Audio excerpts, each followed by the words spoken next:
tong panaghiskot karon nga siya usab ang hanay sa tanan, magapalabas ni dinhi kanato ug mag-andam sa atong kasing-kasing una-una. Magsuon kay kita, no, dili man mabuhi, no, sa mga panginahanglan nato sa pisikal. Nagkinahanglan usab kita sa pulong sa Dios, no.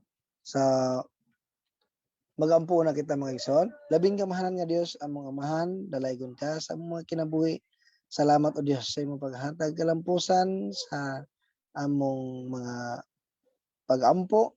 Lord, salamat sa imong pag-uban ug padayon ka magagiya magauban sa among pagabuhaton karon Ginoo. Lord, sa matag usa ka namo Ginoo, mamuhat ka, wala kay labyan ka namo Ginoo. Lord, tagay katin-awan ang imong mensahe nga ipaabot sa matag usa karon ug himuha Ginoo Lord God nga matisok kini Lord sa matag kasing-kasing Lord ug mulambo ug magmabungahon kini dinhi sa among mga kinayahan ug amo sang ma-share sa among mga kaigsuonan nga naa sa kaluyahon Ginoo.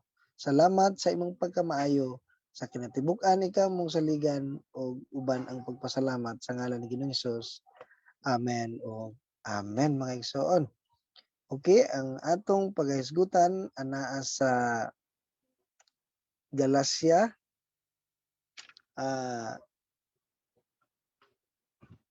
Kapitulo 2, versikulo 18 paingon sa 21 mga igsoon. So sa Bisaya gihapon nga version akong pagabasahon mga igsoon, sundan lang kun mga igsoon.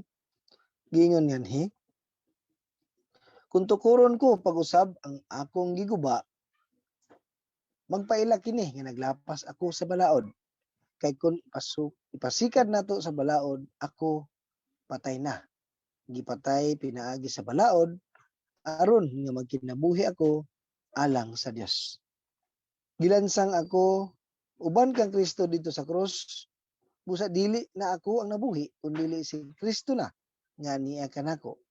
Ug kining kinabuhi ko karon, akong gikinabuhi diha sa akong pagtuo sa anak sa Dios nga nahigugma ug nagtugyan siyang kagalingon alang kanako. Wala ko'y salikway ang grasya sa Dios. Kay kung ang tao isipon sa Dios nga matarong pinaagi sa balaod, walay kapuslanan ang kamatayon ni Kristo. So, dunay mubo nga illustration mga igsoon, no, atong ihatag.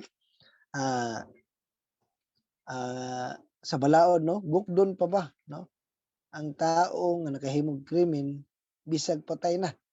So klaro nga wala nay laban ang balaod kundi ang kaso mahimong sirado na, case closed na ug natapos na kay wala naman diha ang nakahimo sa krimen. Muna ang uban no mga sindikato maghimo sila drama na kunoy gibutang nila nga ni ulbo ang sakyanan na didto ang kriminal na patay apan lahi day nga tawo ilang gibutang no aron mapawalay bisa, mapawalang sala katong tawo nga kriminal no mga igsoon. So ang atong title nini ang daang pagkatawo ug ang bag-o no.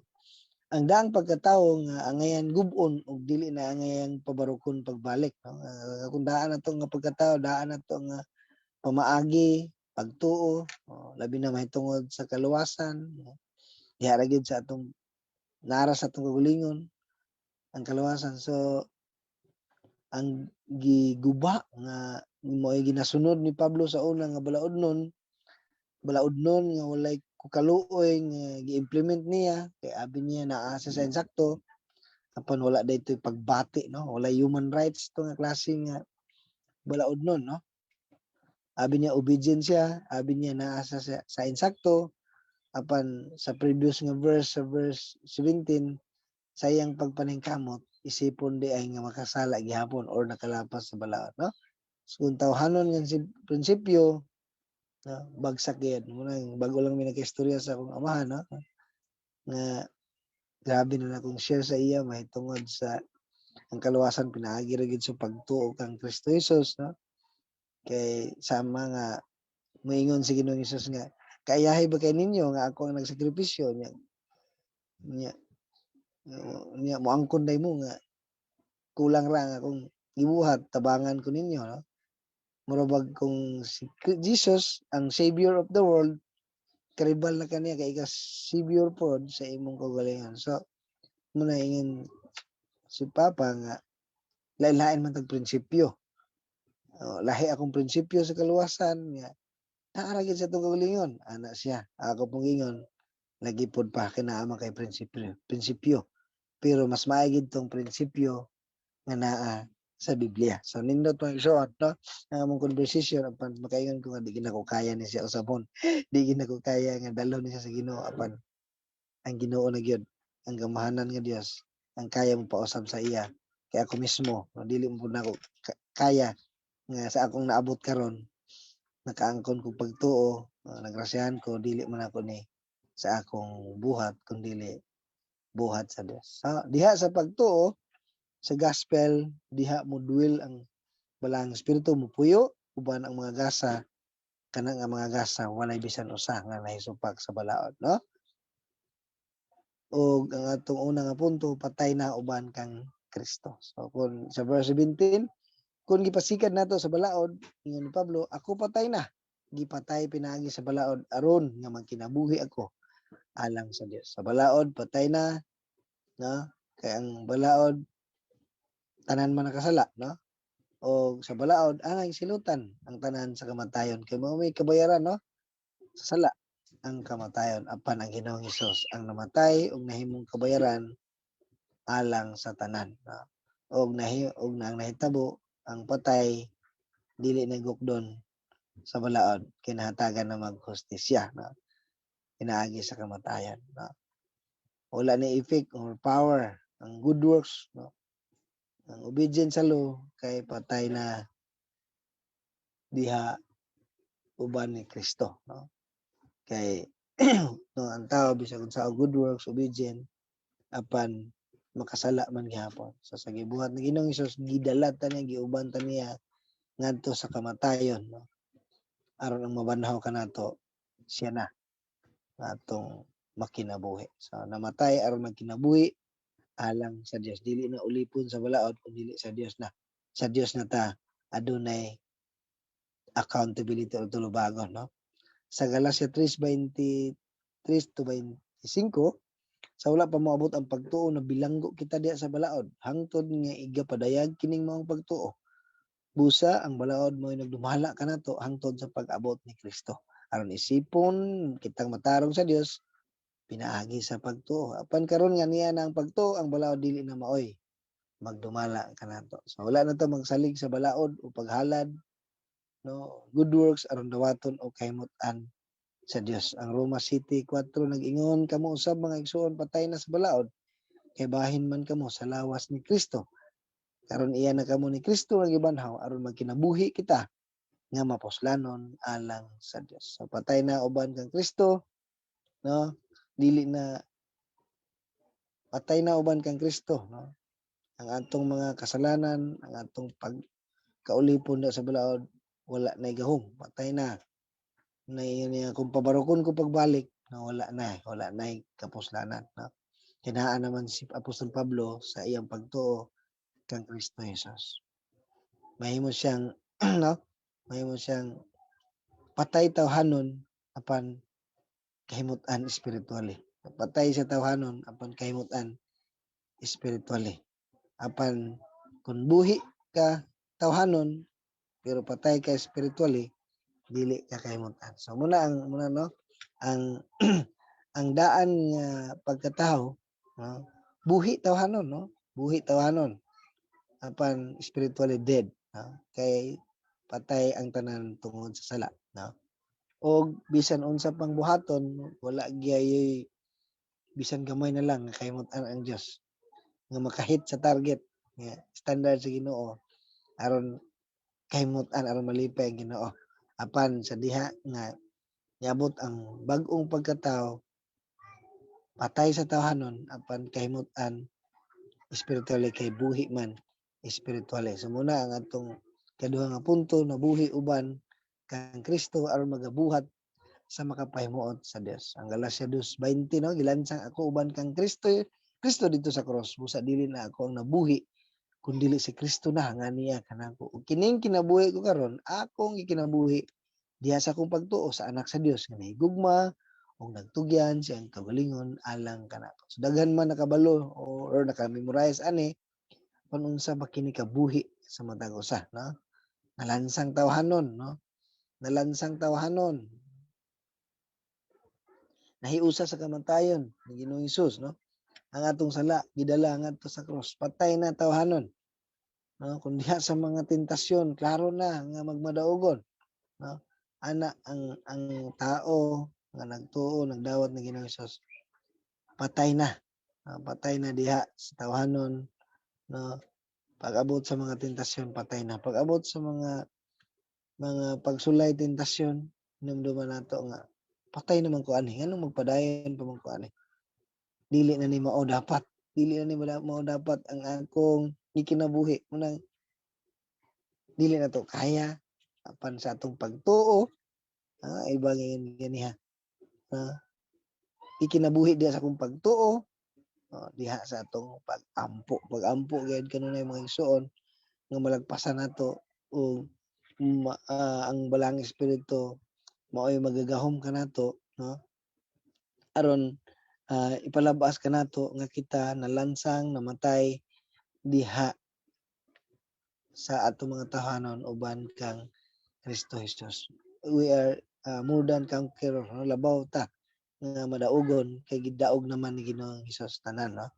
Nabuhi ta diha sa kinabuhi ni Kristo. Atong pagkinabuhi dili na ato, no? Unsa may manggawas sa atong mga kinabuhi nga mga bag-o, no? Kang Kristo kana, no? Wala tay angay ipasigar mo. Pag kinabuhi diya sa pagtuo, paghigugma, pagtugyan sa kinabuhi ngadto sa Dios. Nganuman nga ato nang ibalik kaniya kay siya man ang unang nagpabati nato ni ana, no? Kung useless, no, mga igsoon, kung mobalik ta sa atong dati nga magginingkamot ta aron makakuha pabor sa Ginoo, mga igsoon. Dili na kay ang Dios mo'y naghatag og pabor, ang ato na lang ang pagpasalamat ug pag-response pagbalik sa iyang kamaayo sa atong mga kinabuhi. So muna mga igsoon ang resulta sa bag-ong binuhat o bag-ong pagkatao. Ikaduhang Korinto 5:21, walay sala si Kristo apan gipakasasala siya sa Dios aron kita sa atong pagkahiusa kaniya makabaton sa pagkamatarong sa Dios. Si Ginoong Hesus mo'y tinubdan niya ng tanan o maunay atong tumong sa atong pagkinabuhi. Siya na ang sentro sa tanan natong una-una, pulong o binuhatan. So magkinabuhi na ta nga mapuslanon sa Dios, no? Si Jesus, si Ginoong Hesus nga atong good example, model sa atong pagkinabuhi. Kung siya mainampuon, maupod na ang atong pagkinabuhi. Dili na atong sa unang subay. Kaburing ba kaya nang mag-ampo sa man ang dili man na tuo sa panglalaki, dili man tunay na lalaki nang mag-ampo o Bible study na maminaw sa pulong sa Dios. Dili na mao ang atong ganahan, no? Ang tunay na lalaki dili na mao ganahan, pero sa Dios, sa Biblia, na mao kana ang sakto nga pagkinabuhi nga kahimut-an sa Dios. Ang atong mga pangunahuna, pulong binuhatan, ang atong tumong sa kinabuhi nakasentro na diha ang Ginoong Hesus. Pag kinabuhi nga mapuslanon sa Dios. Roma 6:22, apan karon nga naluwas na kamo gikan sa sala ug nag-alagad na sa Dios, ang balos nga madawat ninyo mao ang pagkabalaan nga mosangpot sa kinabuhing walay katapusan. Sa muna nga atong pinaka madawat, no? Ning kinabuhi no? Naaman ta sa sanctification process sa atong pagkinabuhi ug moabot ang panahon ang glorification ang pagkabalaan nga eternity, no? Sa eternidad. Episodio 10, mga binuhat kita sa Dios o gibuhat kita niya diha kang Kristo Jesus aron magabuhat kita sa maayo nga moyang tuyo alang kanato. Sa dili ingon nga faith that works, kundi dili faith plus works, kundi faith that works, no? Buhi nga pagtuo magresulta gayud kini sa kinabuhi, no? Kay atong pagtuo pagdawat ni Ginoong Hesus diha ang balang espiritu iyang ipapuyo ug ang balang espiritu adunay mga gasa ug mao kanay mahimong visible sa atong mga kinabuhi ug diha mahatagag katumanan ang ipangayo nga insakto sa balaod, no? Kay wala may bisan usa nga nahisupak sa mga gasa nga gihatag sa balang espiritu. Gugma, kalipay, kalinaw, pailob, papinunganon sa kagalingon, maminatud-on, so, no? Ang Roma 8:3 ug 4, ang wala mahimo sa balaod tungod sa kahuyang sa tawo gihimo sa Dios. Gihukman niya ang sala diha sa kinaiya sa tawo, pinaagi sa pagpadala siyang anak nga mianhi ingon nga tawo aron paglaglag sa sala. Gihimo kini sa Dios aron ang katarungan nga gipangayo sa balaod matuman dinhi kanato nga nagkinabuhi na sumala sa espiritu, dili sumala sa tawhanong kinaiya. So muna mga igsoon, ang nag-una natong tinguha sa atong kinabuhi maong pagtuman siyang katuyuan ug pagpasidungog kaniya diha sa tanan natong buhaton. Muna ingon sa unang Korinto 10:31, no? Mukaon o mainom kamo or magbuhat og bisan unsa buhatang tanan sa pagpasidungog sa Dios. Do it all for the glory of God. So sa kana kadakong gasa, no?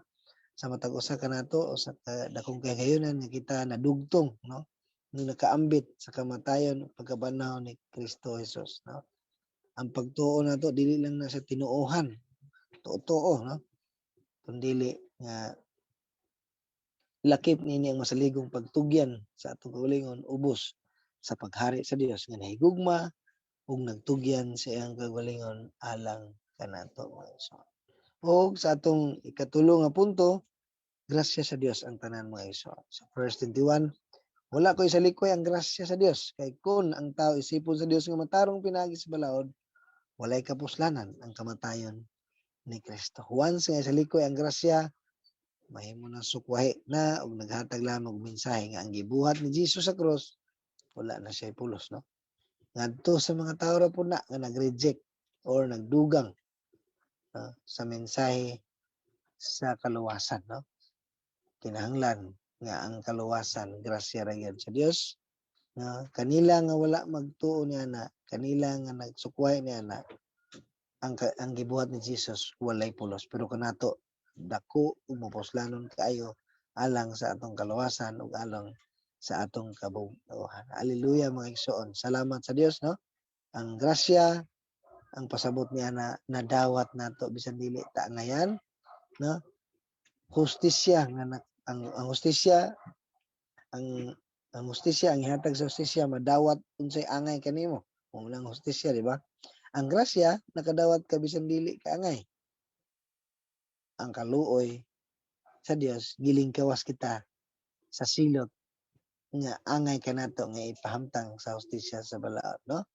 Kung magpabilin ta sa grasya, palambuon pa kini sa Ginoo ug ang grasya mo'y magpugong kanato aron magpabilin nga mapaubsanon. Santiago 4:6, apan ang grasya nga gihatag sa Dios daghan pa.